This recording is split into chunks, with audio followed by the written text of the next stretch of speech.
I want to thank everyone for joining us. This is the Defense Innovation Track, Tech Transfer and Commercialization in Texas. I'm your moderator. My name is Michael Rondelli. I'm the Associate Vice President of Research Commercial Agreements at the University of North Texas. And that means I manage all of the tech transfer, commercialization, and licensing of intellectual property developed by our faculty, as well as all the corporate relations, contracts, and those sorts of activities. Terry, can you describe what you do at UT Arlington? Absolutely, Mike. I am Director of Innovation and Commercialization at UT Arlington, which is our tech transfer office. So we manage all of the tech transfer activities for UTA, including licensing and other IP type of agreements, and some entrepreneurship activities, which I'll talk about throughout the session. So great. Claire? I'm Claire Eldridge. I'm the Associate Vice President for Commercialization and Business Development at UT Southwestern Medical Center. Like Mike and Terry, I head up our commercialization office and see all the tech transfer activities, trying to license our technologies into existing companies or new startup companies, but also those corporate relationships where research is being sponsored on our campus, as well as innovation and entrepreneurship education programs for our faculty and staff. Great. And Lex? I'm Lex Keene. I'm the founder and owner of Secure Foundry. I primarily work with the DoD to commercialize over-the-horizon technologies for operational use in programs of record. So we work on a lot of high-end technologies such as like post-quantum encryption, anti-tamper devices, those sorts of things, advanced manufacturing. Fantastic. Well, thank you all for joining the panel. This should be fun.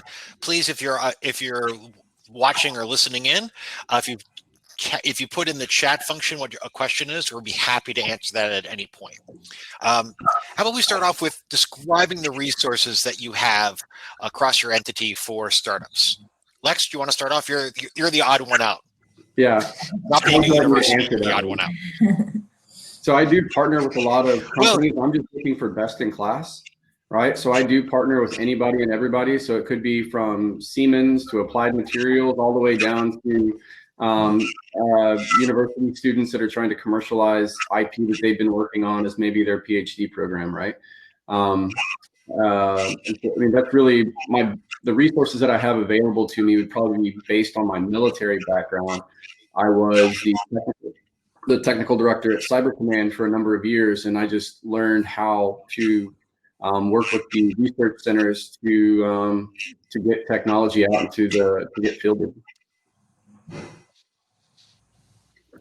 Great. And Claire, what are all the programs and capabilities you have at UT Southwestern Medical? At UT Southwestern, we have a variety of programs to provide assistance to our faculty and our students and our postdocs.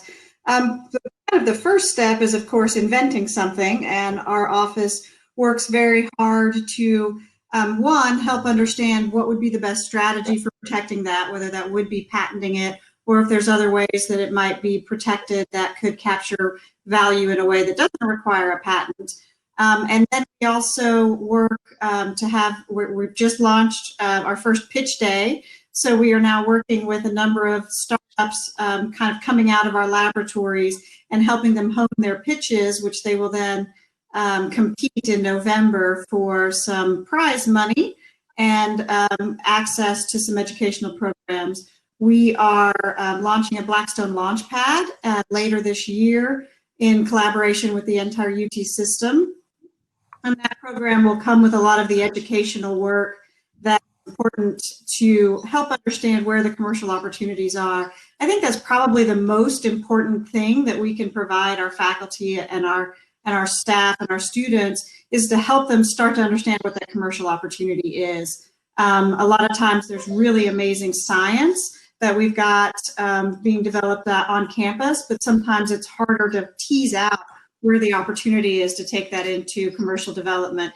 And so we try to work very closely to help understand that, customer discovery, reimbursement, regulatory path, things like that, so that we can help them identify where the value could be captured.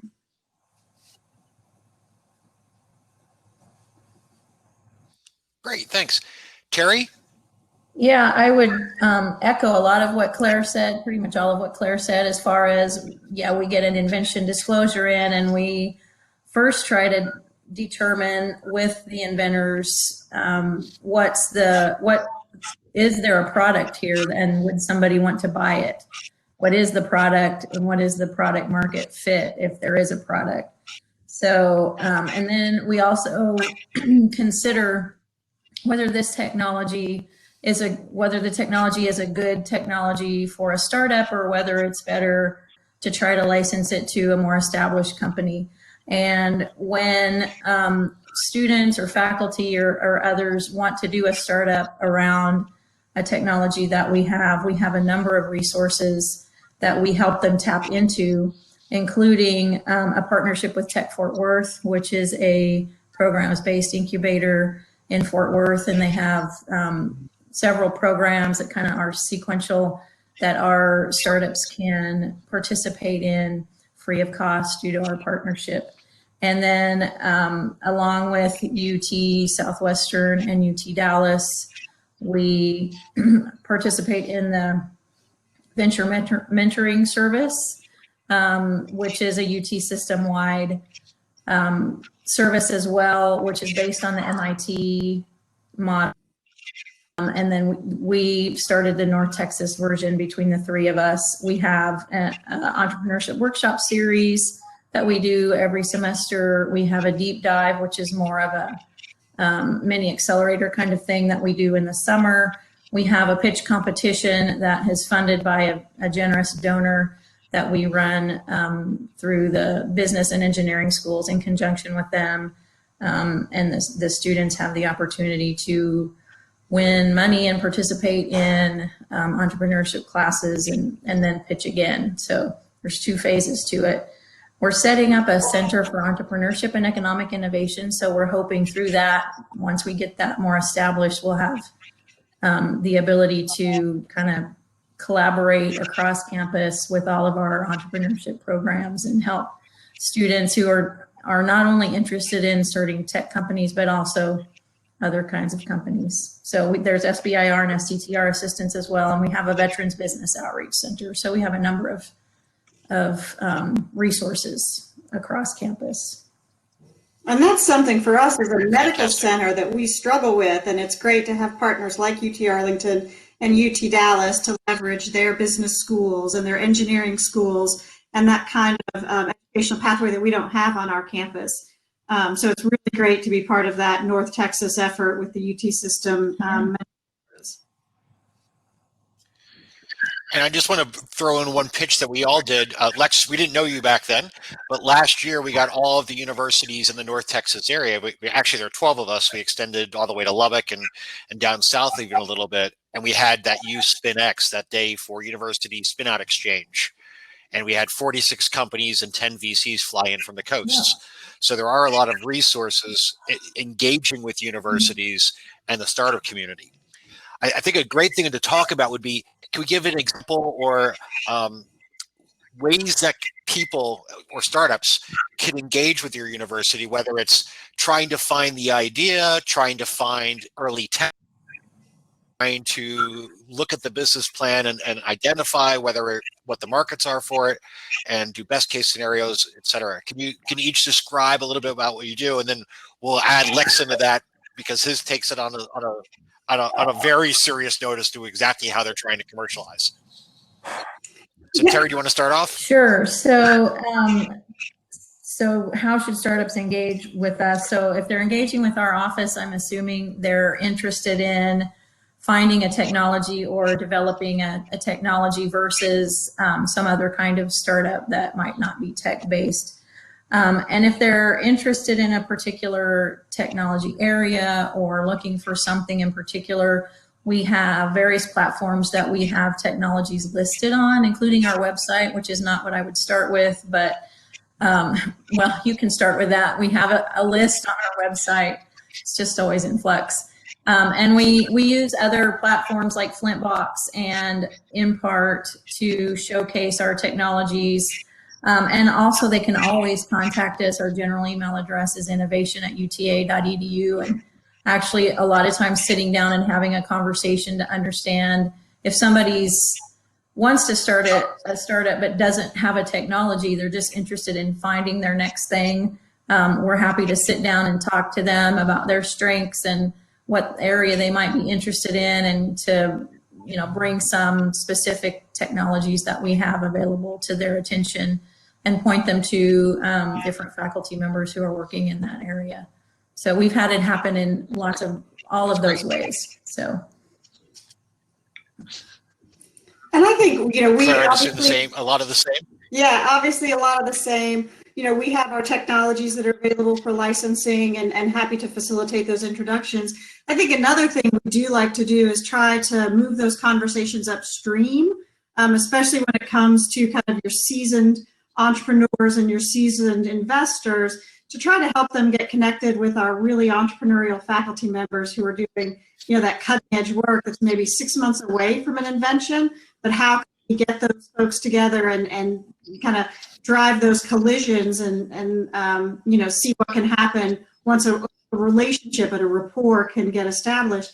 And I think the other thing that we do, it's more of a service that we offer from our office. It's less of a, you know, an official function of our office. But if a lot of people have ideas and they're interested in understanding what market or who might use that, and we also try to connect anybody with those ideas, if they come through our office, to our faculty or our clinicians that are working in that space, to help with that customer discovery and who is going to use this, and how much would they pay for it, and is it even really a problem that needs to be solved. And you know, I think one of the things, medicine is a place that's perhaps not as willing to adopt technology as other business units.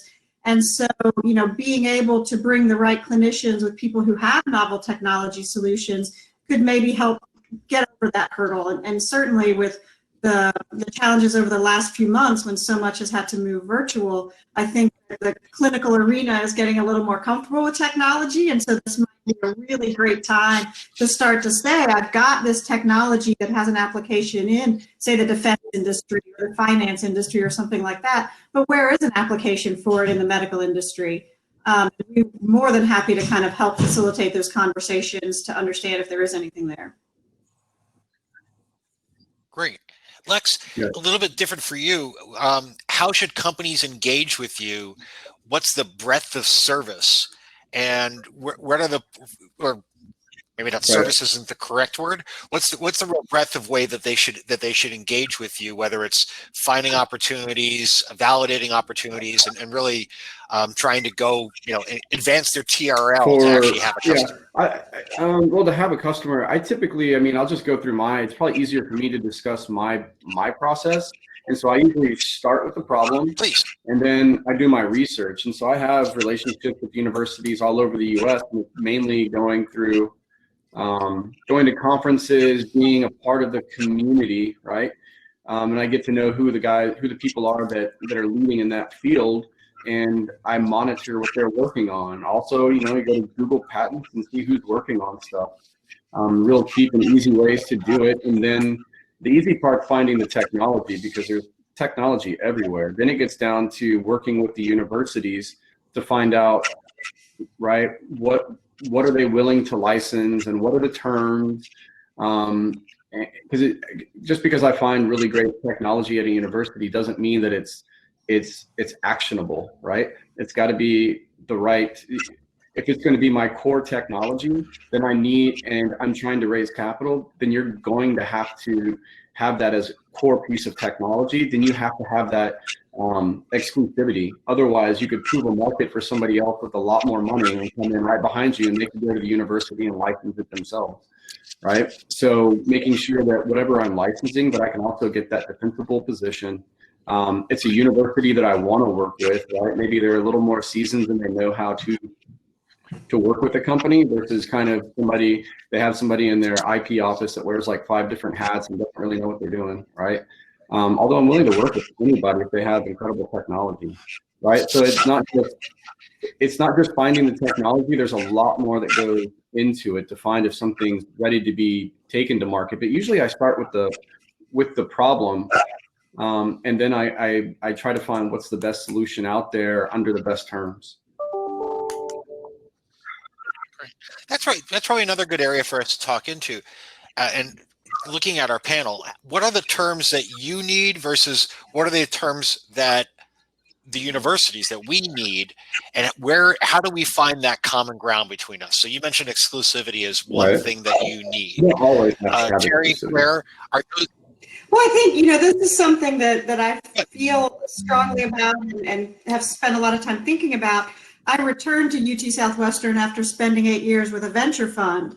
And so that really kind of educated me around the terms and helped me understand, just like Lex said, there's lots of great technology out there. When you're sitting in the university, you sometimes think that technology is a rate limiting step, but we really learned that there's a lot of great technology out there. And what we are trying to do is to work more collaboratively. I think one of the ways that we have traditionally done our business is, ask for a lot of fees, milestones up front, a lot of things where, as an investor, I really wanted the money we put into an endeavor to be going to move the science forward and de-risking the science. So I think what we're trying to do is construct terms that still capture the value of the university and the inventions that we've developed, but do so a little more sharing of the risk so that we can pay together instead of staggering those payments. Yeah, and I would, Terry, I completely agree with what Claire said, and that's kind of been our philosophy as well. Is we want it to be a win-win situation. We view us as on the same side of the table, not on opposing sides of the table. Really, we both want that technology to win and go forward. The university isn't going to commercialize it itself, so we need a partner to commercialize it. And so, we're always willing to listen and discuss any kind of terms that make sense. There are some things that as a state university, we can't do, which is indemnify, and we can't promise future IP in a license agreement, but we can give a first right to negotiate. So if something related comes out of further research at the university, we can agree that we can offer it to the licensee, and obviously it wouldn't make sense not to offer it to the licensee first and work that into the license agreement. Many times, depending on what it is, we'll add it into the license agreement without really changing the terms because it's follow on IP. So we're always willing to have a conversation, communicate all along the way, and negotiate terms that make sense when you're talking about milestones and payment terms. Especially for startups, I agree. We want the money to be spent on advancing the technology toward commercialization and not all of it going to the university.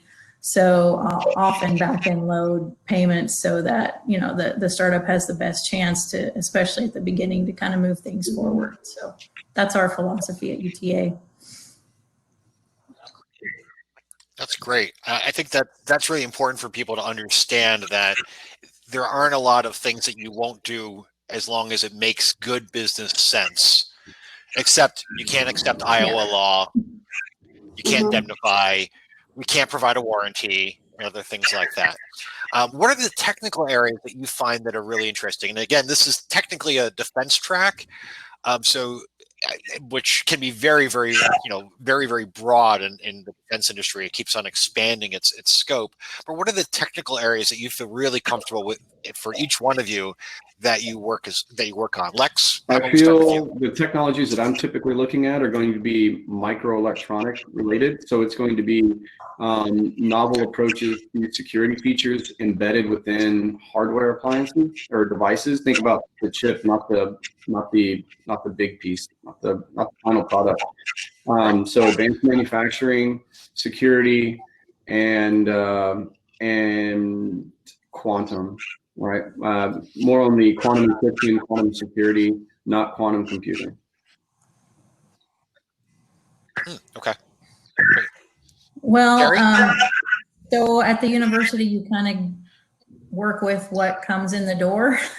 So we have a large engineering school, all kinds of engineering disciplines. So a good bit of the technology that comes to us is engineering related, could be sensors, could be civil engineering. We've got a lot of concrete kinds of things.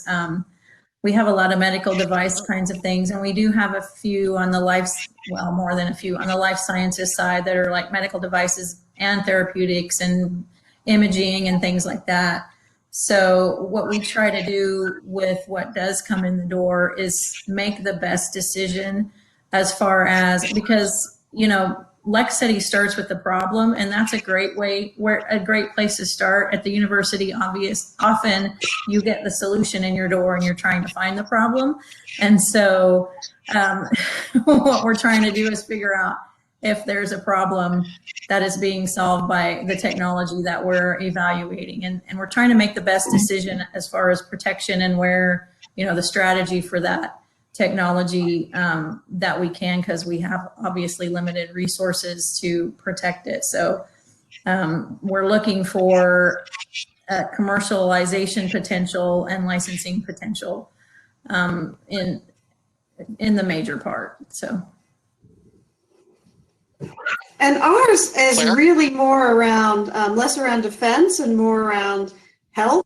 And the projects that we've worked on at UT Southwestern, some of them make a lot of sense. They're things around Gulf War syndrome, traumatic brain injury, things that our soldiers, you know, suffer from a health perspective.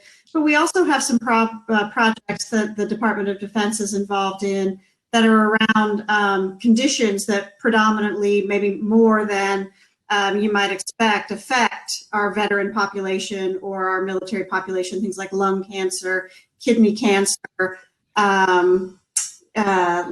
diabetes. So, you know, really those medical conditions that affect that population. So that's really the kind of technologies that we get, that the Department of Defense is interested in working with us to explore and move forward and try to change the trajectory of those conditions. That's great. So one of the things that I'm going to start off with describing what we do at UNT. We're a new office. We've only been operating for 5 years now. We've been able to grow really quickly. But the hardest thing for us for startup company technology is finding the entrepreneurs. How do you all go about trying to find the entrepreneurs to lead the technologies? Because generally, we don't want our faculty to leave their faculty role in research to go into a startup company and stop being a researcher at the university.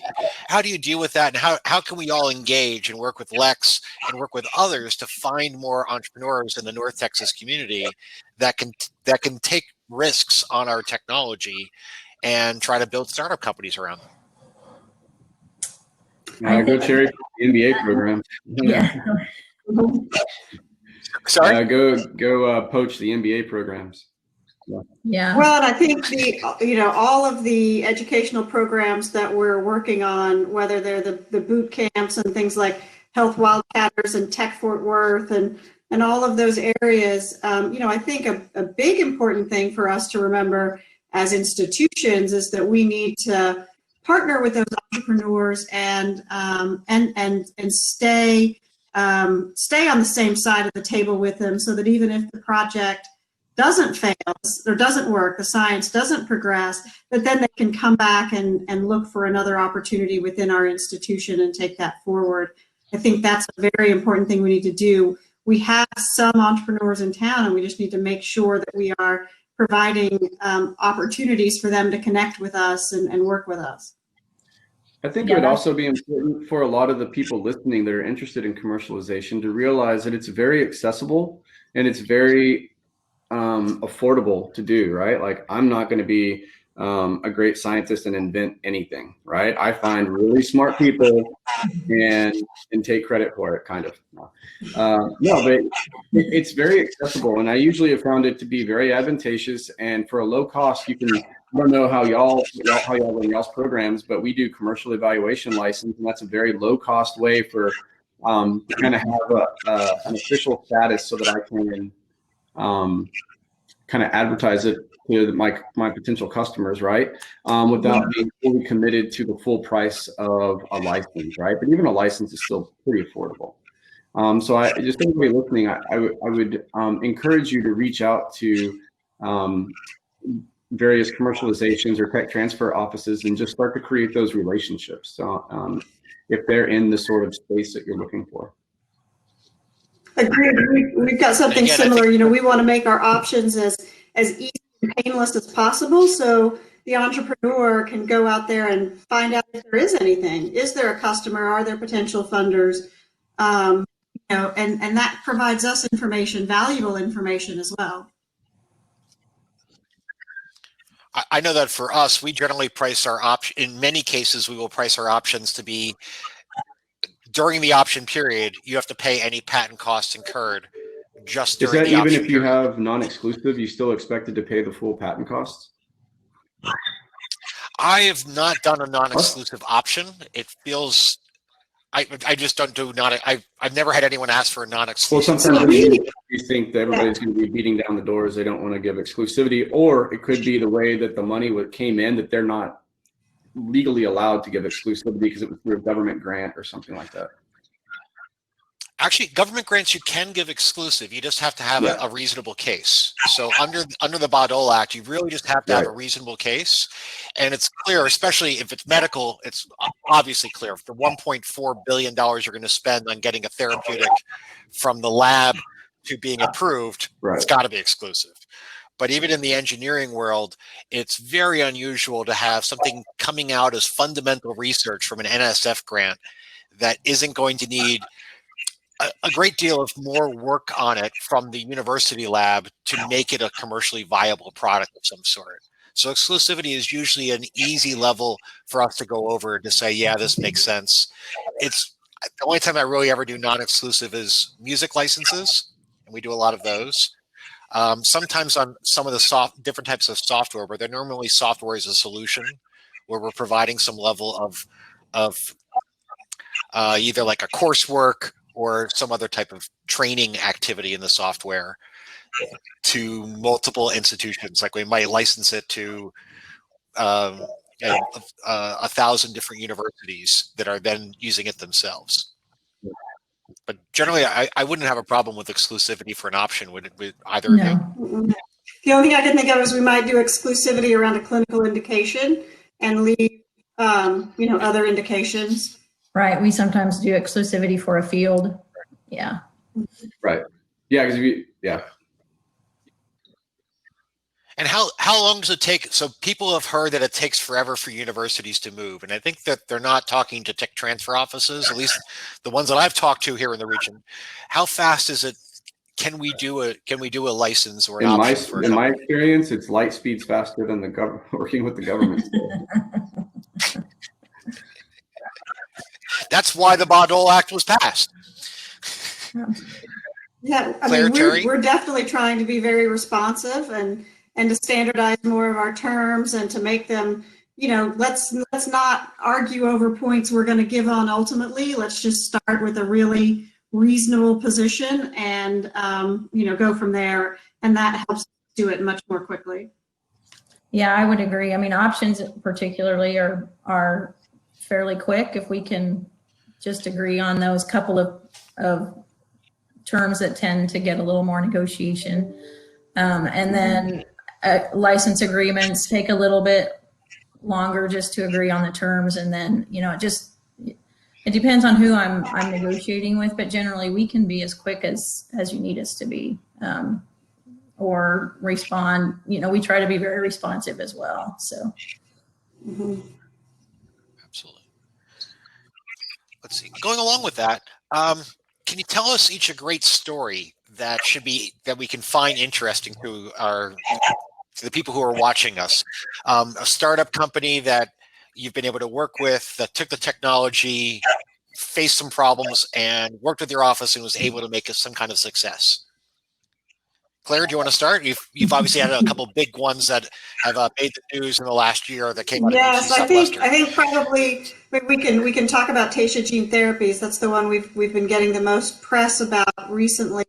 That was one that came out of conversations. We probably started those conversations 2 years ago. We fundamentally had an issue around, we had a lot of assets for rare and ultra rare diseases, and all of the commercial partners that wanted to license them wanted to pick and choose, and they wanted to pick the ones that, depending on their their interest, what that company already had, as well as what was a size of a market that was big enough. And it was really starting to overwhelm our office, because we had one person dedicated to just handling all of that inflow, but it still left a large part of the portfolio kind of unpartnered. And so we started working with an entrepreneur who was in the rare disease space, who knew gene therapy. And that was kind of the conversation, and the challenge was, how do we make this work across diseases, no matter what the size of the patient population is? And what we really came up with was this idea that let's make all of the things consistent that we can. So let's use the same vector, let's use the same regulatory, let's use the same manufacturing process. Let's do all of those things, keep all of that standard, and then really the only difference is the construct that's going into that.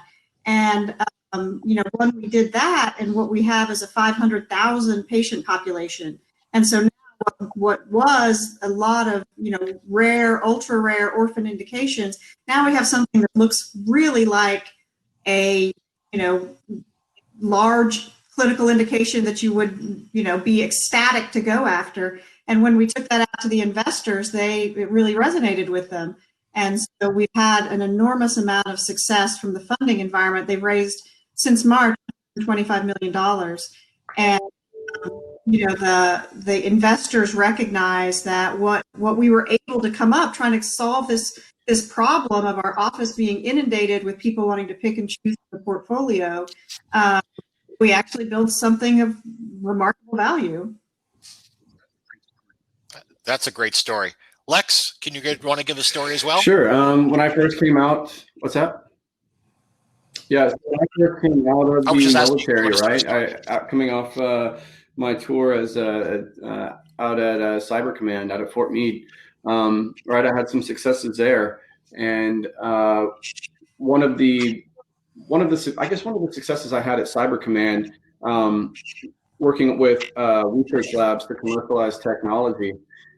We had a program there that was about a 2-year program, and they had spent about $30 million up to that point, and they still didn't have a great solution. So I convinced the general to give me all the research and development hours, went out to Boston to some of the centers out there, and using some of the IP portfolios within about 2 months and for about 50 grand, right? We made a functional platform to replace what these guys hadn't been able to accomplish yet.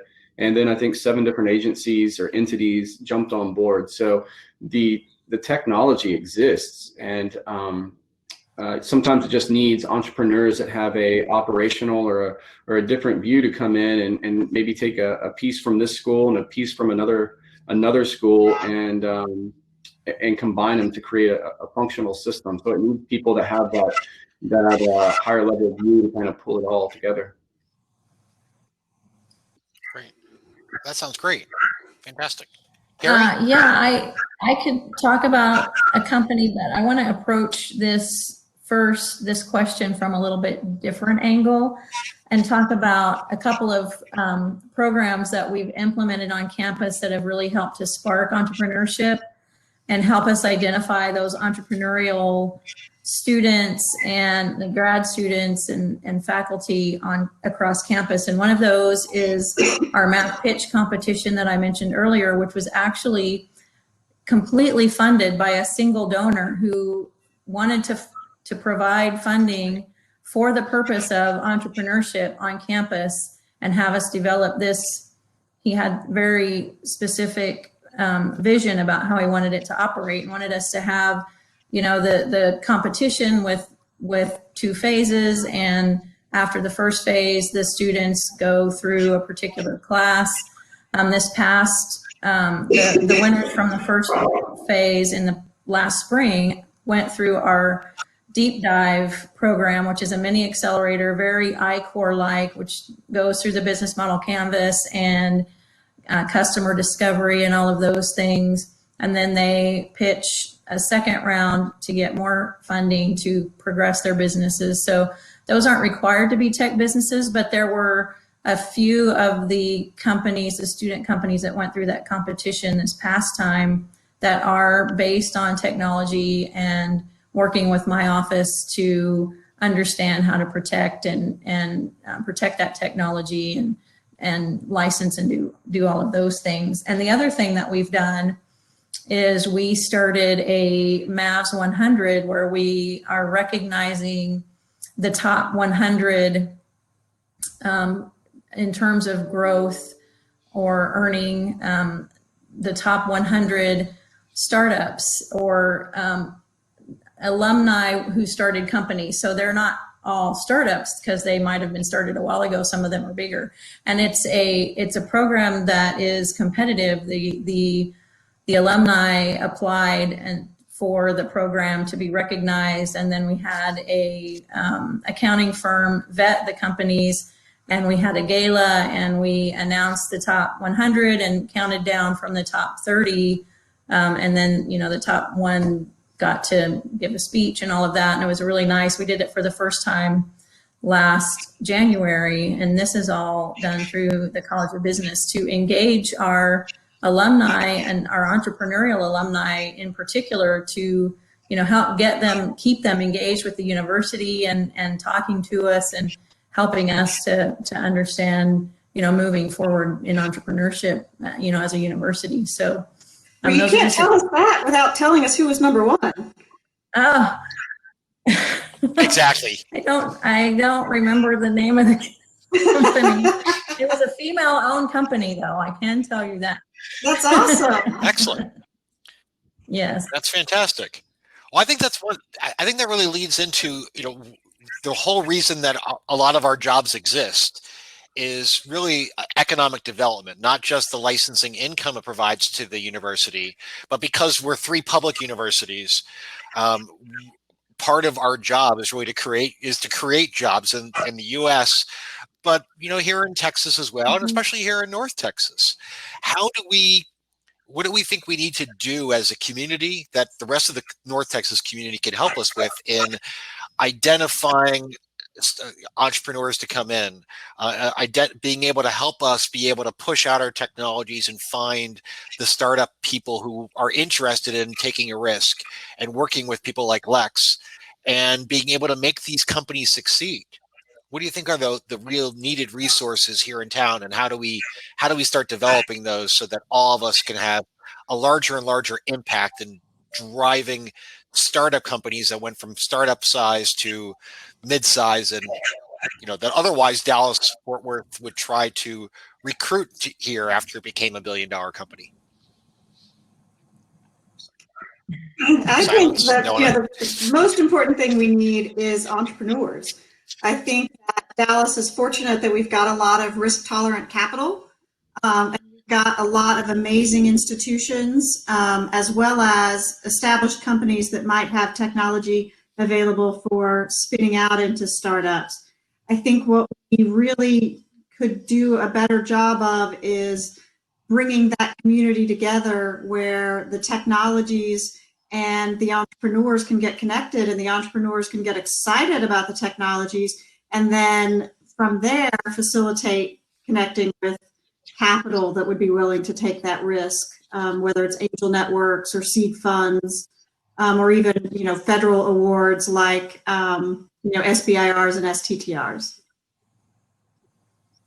Yeah, I would agree. I mean, that's really the challenge is knowing what entrepreneurs are in the area and ways to interact with each other and network with each other so that we're aware of each other. I think could be beneficial for all of us, because they might not know what we have or know to come talk to a university or who to talk to at a university. Right. And we spend a lot of time kind of talking to people about health, right? How to make decisions around your clinical care. And, we're doing a lot, obviously, right now, educating people around COVID. We don't do as good of a job of saying this is the research that's happening on campus that could have these potential applications. yeah, tell me. Right. I will tell you, from one of my latest startups, actually the last startup that we signed is an entrepreneur in McKinney that I found because of a contact in Los Angeles. Wow. So that's weird. That's, weird. It's just weird. It's such a large, because of the geography of the Metroplex, we're so spread out. We're like the Texas of cities. It just our scale and scope.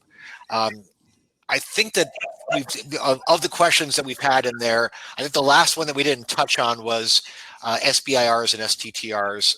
I'm going to guess all of you think they're good. No, Lex, I wouldn't not a big mess with fan. it. I don't know. That's just me. I mean, I'm Really? looking for solving problems, and usually the SBIR comes at the other direction because there's not a commercial. They don't come with the commercialization plan, so there's not an end user at the end, right? You have to come up with your own. So for me, I'm solving problems for programs of record that exist, right? I'm not. That's not the path that I generally go. And I think that's a very valid point for some of the things we do in the healthcare space. It's good non-dilutive financing that can de-risk it till it gets to a point where you can find other dollars. Ours is just such an expensive path. And there's so much risk along every step of the way. I would also invite people to look at BAA's broad agency announcements. Generally a little bit more money, and I prefer those over SBIRs, STTRs. And Lex, you must see as well that in the DoD, the program managers can write a BAA in a very short period of time if they talk to an entrepreneur or a university and are interested in a technology that they were not otherwise aware of. At least I've had them do that for me. So I'm sure you've seen that, and that must be one of your focal Yeah, points. I generally work at both ends, right? So like right now, I'm outside the Pentagon because we're about to go to meetings, right? Because it's that time. Yeah, so I generally am looking for technology that's solving problems, because right now, let's say maybe they have a weapon system and they want anti-tamper or tamper-resistant devices putting in there. So then I'm going out to my network of universities and looking to see who has really interesting security developments that I think I could implement and the customer would sign off on, right? And then we go through the whole process of evaluation, license, and then get into some sort of funding to get to a viable product, and then continue to do testing, getting it into the program of record. And those are rapid response. Rapid response funds too are a good way to go with DoD. Great. I appreciate it. Well, again, we're running up on the edge of our time. I want to thank you all. Thank all three of you for coming in. I know Victor's having some audio problems, so I want to thank everyone. Again, all of us are available. As we've all said, we have tech transfer portfolios that we would love to share with anyone who is interested in looking at a portfolio. Usually the best way is to have a conversation and say what you're looking for, so we can figure out how it could fit in. And we look forward to talking with you at any point. You can contact us individually. We'll talk with Amber about sending off all of our emails so that you have a way to contact us. But does everyone want to give either your innovation email or your simple email right now, so that everyone can write it down and know how to contact you? Yeah, I'm at innovation@uta.edu. That's our general email that goes to everyone in our office, or T Schultz, that's TSCHULTZ @uta.edu. Either way, it gets directly to me. Great. Technology Claire? development at utsouthwestern.edu. And then my personal email is claire.aldridge@utsouthwestern.edu, where you can also track me down via LinkedIn. I'm also on LinkedIn. Thanks. Yeah. Lex, you want to put yours up there? And I'm either michael.rondelli@unt.edu or researchcontracts@unt.edu, and again on LinkedIn. Thank you so much, everyone. We really enjoyed your time and your questions. Thank you, the panelists, very much. You were great. It was really great to be able to spend some time with you this afternoon, and I look forward to seeing you all again soon when we can have this in person next time. Totally. Thank you. Have a great one.